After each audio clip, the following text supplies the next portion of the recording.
What is a wormhole? Or, in physics, Einstein-Rosen bridge, it is a mathematically possible, but fictitious real-life solution to Einstein's field equations.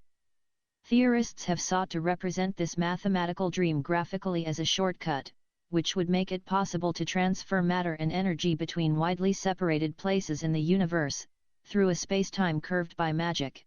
So, let's analyze what a shortcut is. Shortcut is a shorter route, but supposedly less convenient than usual, to get from one place to another, and whose obvious utility is to minimize travel time between those two places.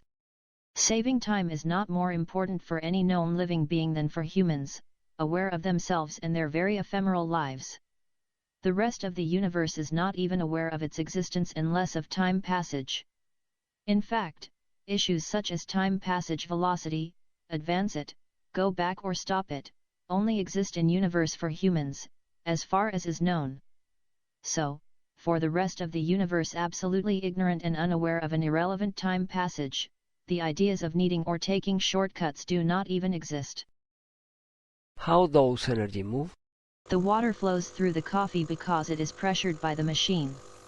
Also, the water flows because there is pressure in the hose.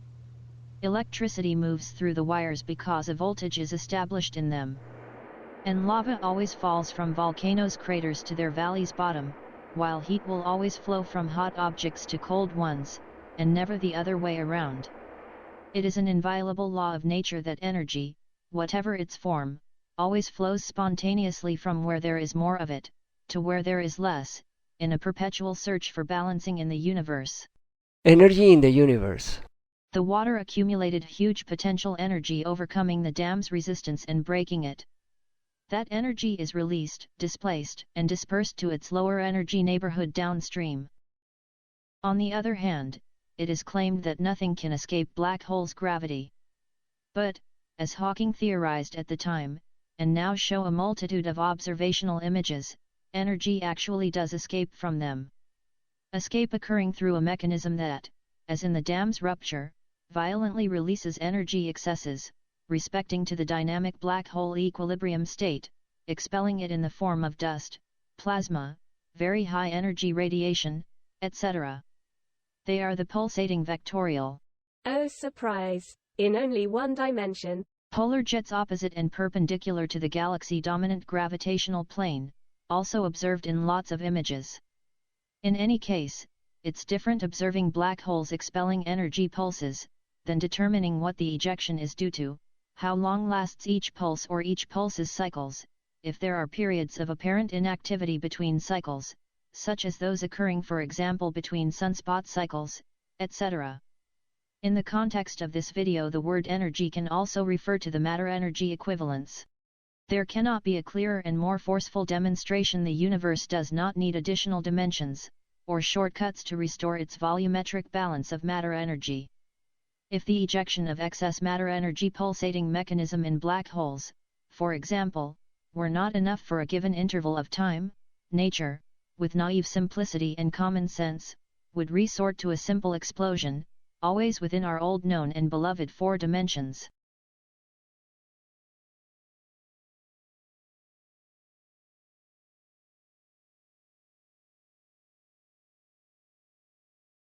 As obvious as it may seem, it is impossible for more energy to accumulate at any region in the universe than that point can contain.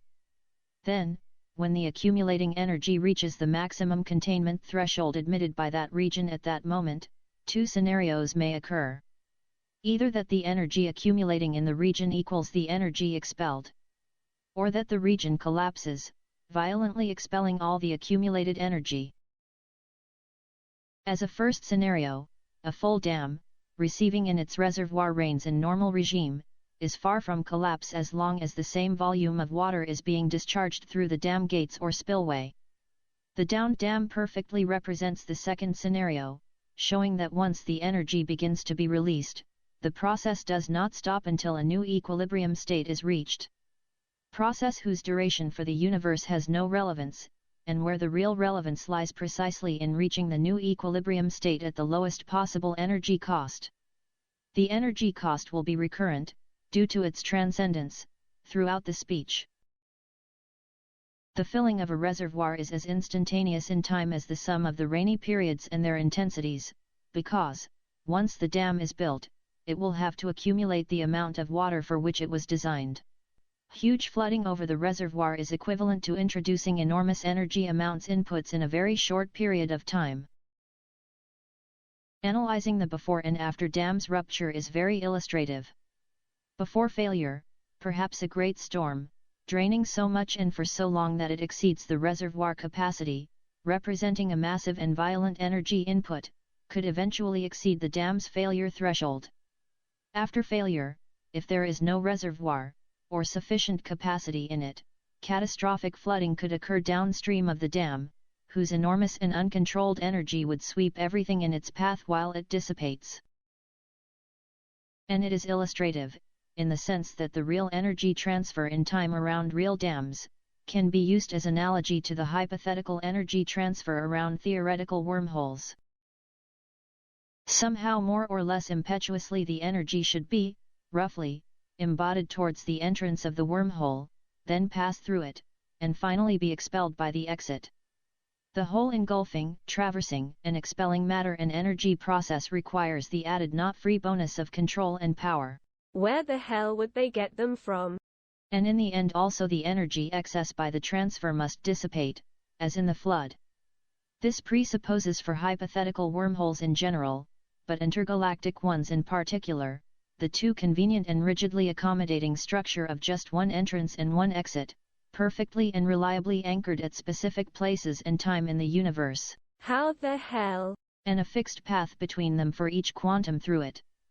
It would be impossible to guarantee the one-to-one correspondence between an entrance, an exit, or a single path or even time, to the comparatively enormous levels of energy required to establish the daydream of any wormhole, or what comes to be the concept of context that I exposed in my video Quantum Mechanics for Grannies, and also transferring matter energy through them. Because Heisenberg's principle of indeterminacy would strike again. Energy around wormholes.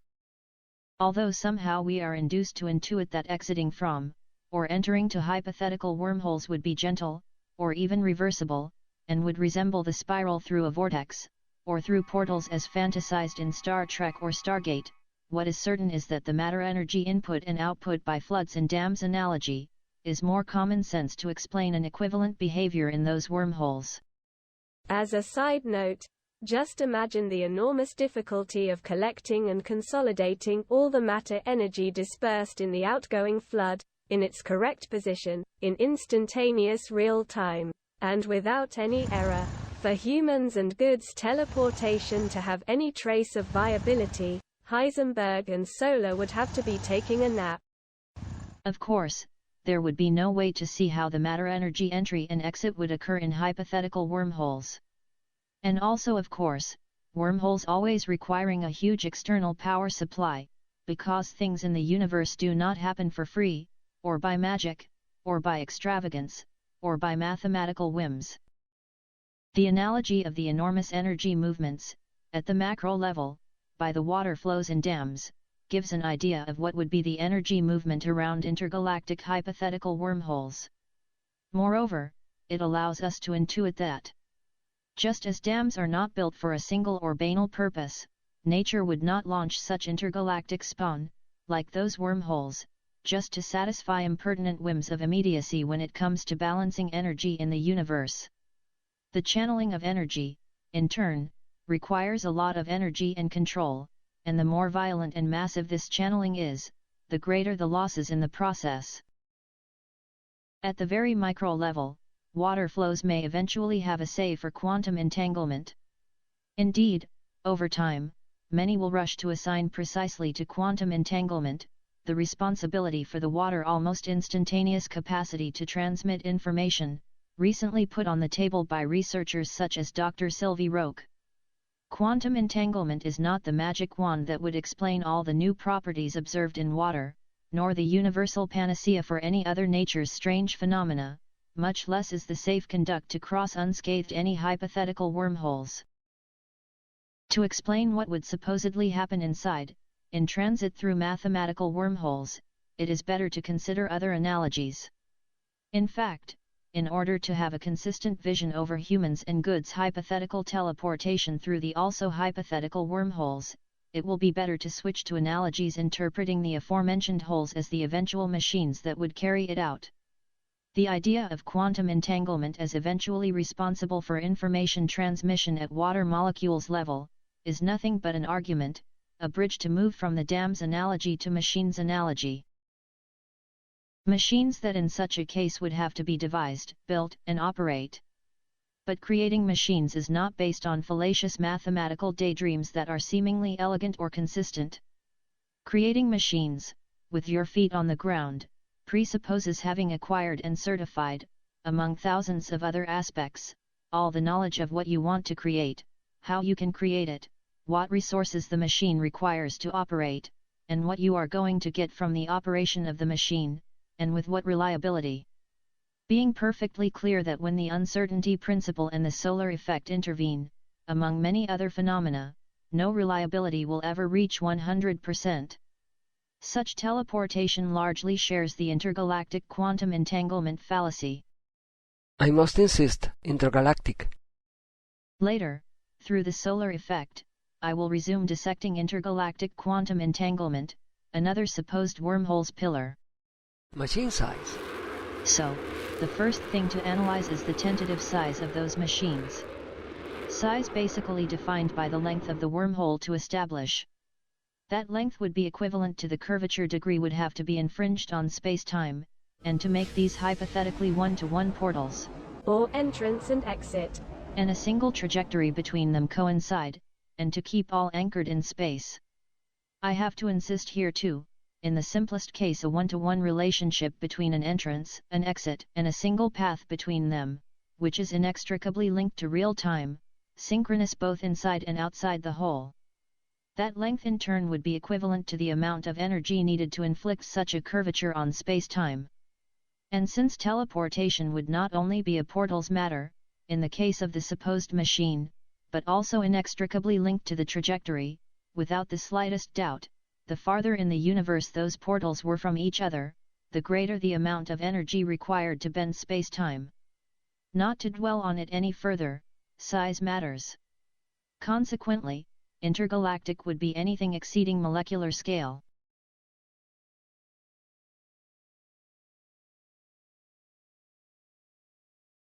So far we have three fundamental aspects.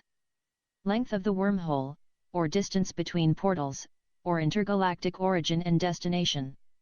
Energy to create, maintain, and operate it.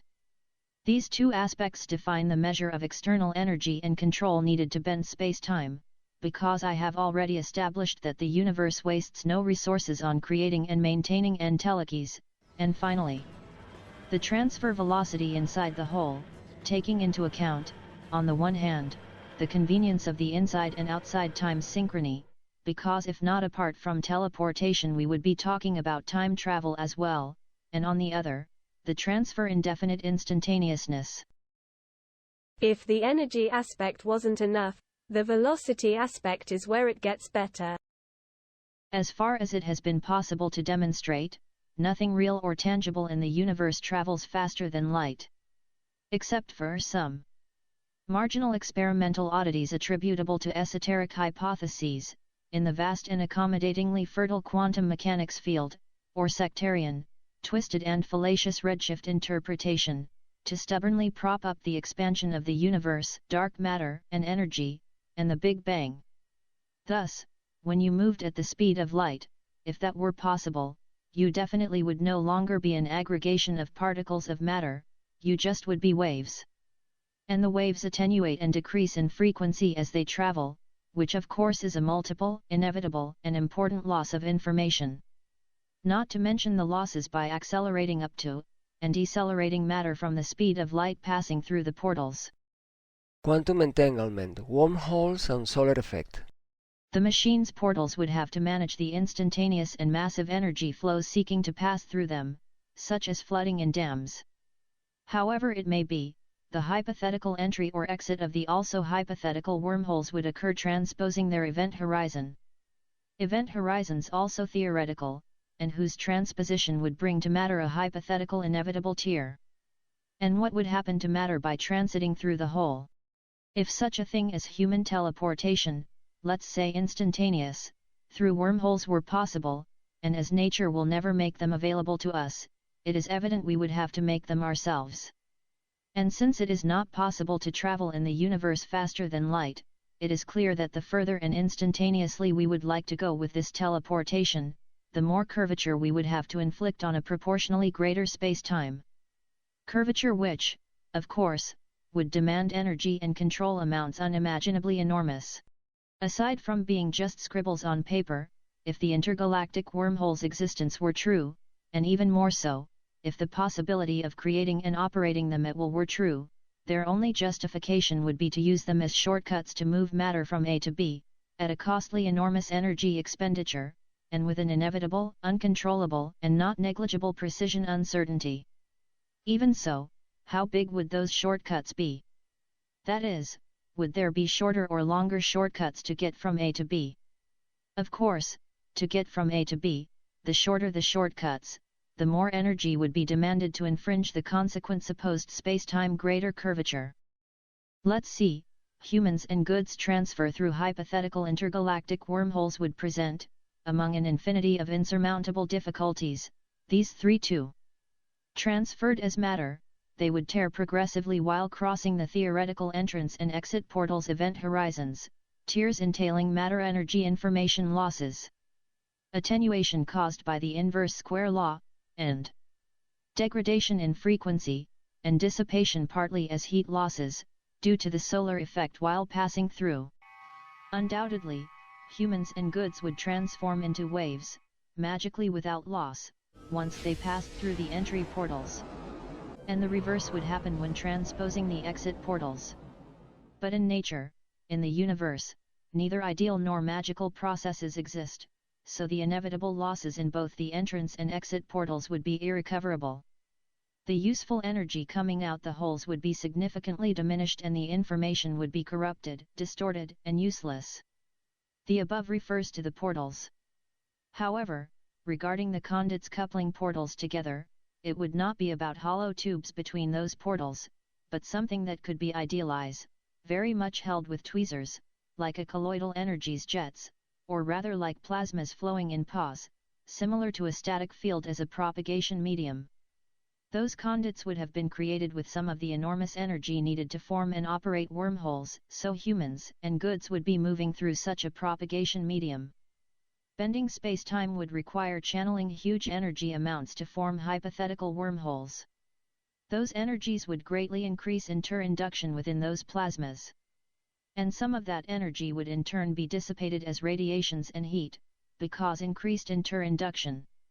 Dissipation of both the energy supplied to the holes themselves, and the matter-energy information that we were propagating through. Such interinduction, ubiquitous in the universe, causes the redshift, or decrease in frequency, in all gravito-electromagnetic nuclear-weak nuclear-strong interactions. And the continuous and eternal energy loss from all waves propagating through universe is dissipated in the heat we detect as microwave background radiation, as I stated here. This solar effect would increase in transit through the hypothetical wormholes, due to the enormous plasma jet's densification as a propagation medium. For two main reasons I never intended to include in this analysis the eventual Hanbury-Brown-Twiss effect influence. No alleged evidence at the current state of knowledge had convinced me, not even the HBT, about intergalactic quantum entanglement, and above all, I did not have the motivation to validate a concept I find more than doubtful. However, during the analysis I was surprised by an argument I did not consider before, and is not reinforcing my skepticism, but it definitely convinces me, so now I do see fit to raise. To do this I will refer to the explanation from minute 69 in this conference. Without me claiming, because I have not verified it, that it is Dr. Hassenfelder's position, she exemplifies that two photons, bosons in this case, emitted at the same time at both ends of a star equator under observation, when detected by intensity interferometers, will prove to be quantum entangled. Now I see. Both photons would have been emitted apparently at once. But what does it mean at once? Was there some entity with deliberate awareness and capability to push the button instantaneously emitting them? Or should it be assumed that at every given instant immense clouds of photons, and all sorts of other radiations and particles, are being emitted all quantum entangled? In nature this could only be true if emitting entangled particles were an energy more economical process than emitting them freely. Transmitting information, which is energy, is an additional process demanding additional energy. So, a priori, it sounds to me that permanent quantum entanglement is another magical daydream. In just over 4.5 seconds at the speed of light, the diameter of our humble sun is traveled. Would that entity have the ability to precisely adjust not only the signal delay, but also the dynamic temporal tolerance, or frequency dispersion, to name just a couple of phenomena? Or are those adjustments automatically made by the magic of the universe? And sunlight covers the distance to Earth in about 8 minutes. Is there really anyone who accepts that pair of 150 million kilometers trajectories, whose starting points are separated by 1.4 million kilometers, are as equivalent as innocuous? In the simple case we wanted to determine the quantum entanglement of two photons emitted by the Sun, with what dynamic tolerance would that instantaneity have to be produced? Picoseconds? Yoctoseconds? Less? In fact, is there any tolerance satisfying this simultaneity necessary condition? In 1.4 million kilometer? The Sun's gravity anisotropy, not only affecting its surroundings but also its interior, would create different trajectories with different contexts and, for sure, different travel times. Since we must not forget space-time responds to gravity, so the time-varying gravitational anisotropies, lying along a 1.4 million kilometers trajectory over the Sun diameter, would be an uncontrollable additional uncertainty factor when it comes to achieve instantaneity. I insist. Crossing the 1.4 million kilometers of countless and unstoppable tsunamis of all kinds of energies and fields, occurring at the highest temperatures. As if the local emission conditions in the Sun were not so indeterminable and disconnected in time, then it must be added that the trajectories of each photon towards the interferometer occur through different propagation media, with different contexts due to the anisotropy of space itself, and with different affectations due to the solar effect. This for our neighbor the Sun. Now imagine it for the detection of a very distant and huge star. The processes temperatures in our Sun are much more than enough for any chemical elements, or materials, needless to say, to lose all characteristics and capabilities that make them useful to us on Earth or in space.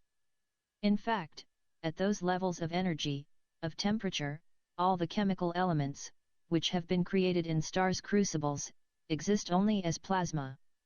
Within our universe there would be no materials but plasmas, at the energy levels that would require bending space-time to operate the hypothetical wormholes. So forget also about undiscovered exotic alien elements and materials, structurally capable, for intergalactic ships for transposing hypothetical wormholes. However, I am convinced that there must be a lot of life scattered throughout the universe. If human teleportation through hypothetical wormholes were possible, it would not be about materials but about force fields and interinduction control. And for that, there would be a long way to go, as they are still striving to prop up intergalactic quantum entanglement, HBT effect, expansion of the universe, Big Bang, and dark matter and energy, while real and fundamental phenomena such as interinduction are not even being studied and discussed, much less the solar effect.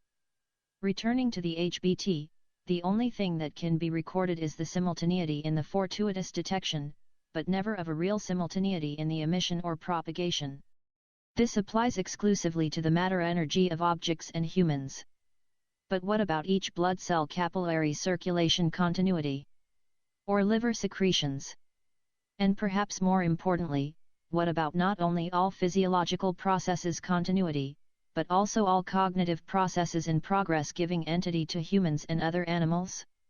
What would happen to computing processes continuity and integrity, for example, of life support robots, or navigation or communication systems in operation?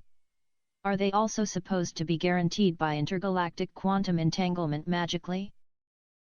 A few additional concerns. Suppose saved the insurmountable phenomena that prevent hypothetical wormholes' existence. Once established, who could guarantee that eventual backflows through them from their exits to their entrances, both internal and external, would not make more uncontrollable and irreversible the chaos of the resulting interinduction, or solar effect, etc.?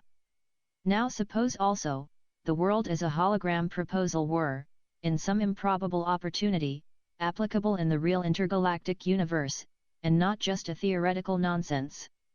Let us make a penultimate effort by assuming lossless intergalactic matter teleportation possible.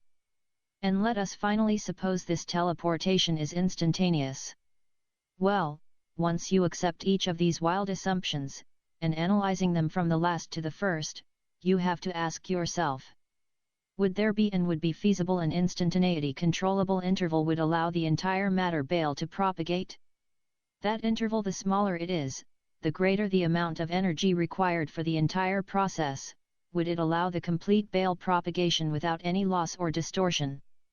And I open a parenthesis because here it is interesting to recapitulate that power demand, in the hypothetical matter-energy information intergalactic teleportation process, through hypothetical wormholes, would be proportional both to the hypothetical curvature degree that would have to be infringed on space-time, as to the instantaneity duration necessary and sufficient for a total and error-free teleportation.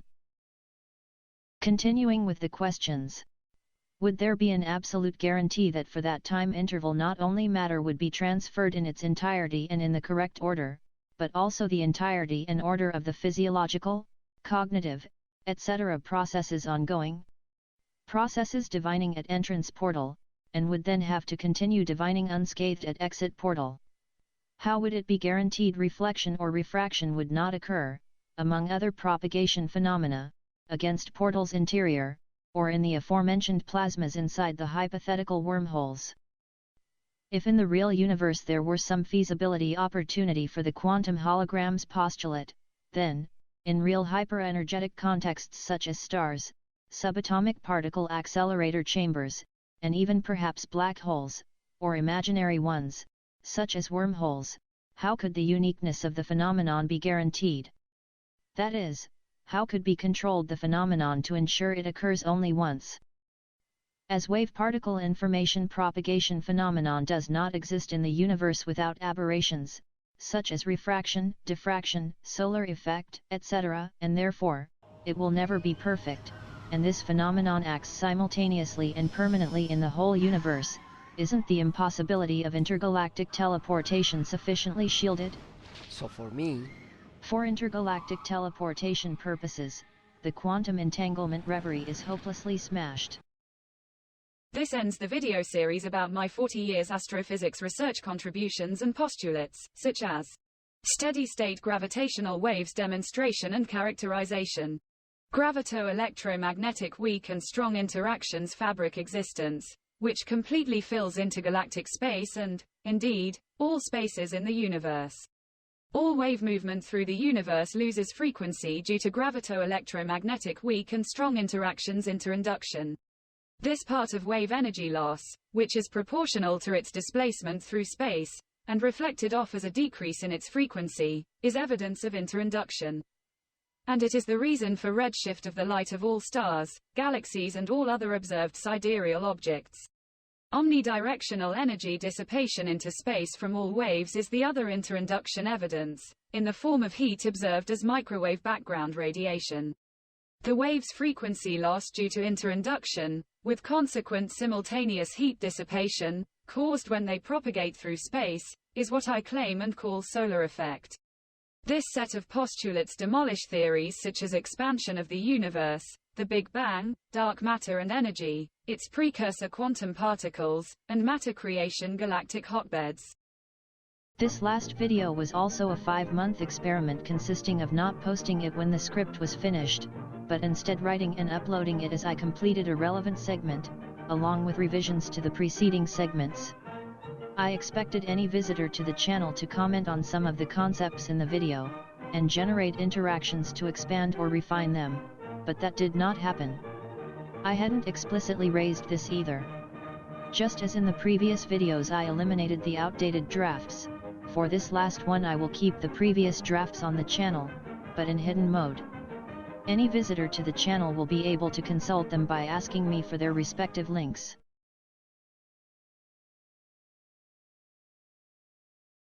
Let's say just as black magic and white magic existence could be accepted, one white and one black quantum mechanics existence could also be accepted. So quantum entanglement is the magic wand scammers wield, or morons cling to, trying to elude physics reality of the universe. In fact, quantum mechanics is all Ivanders for those two species.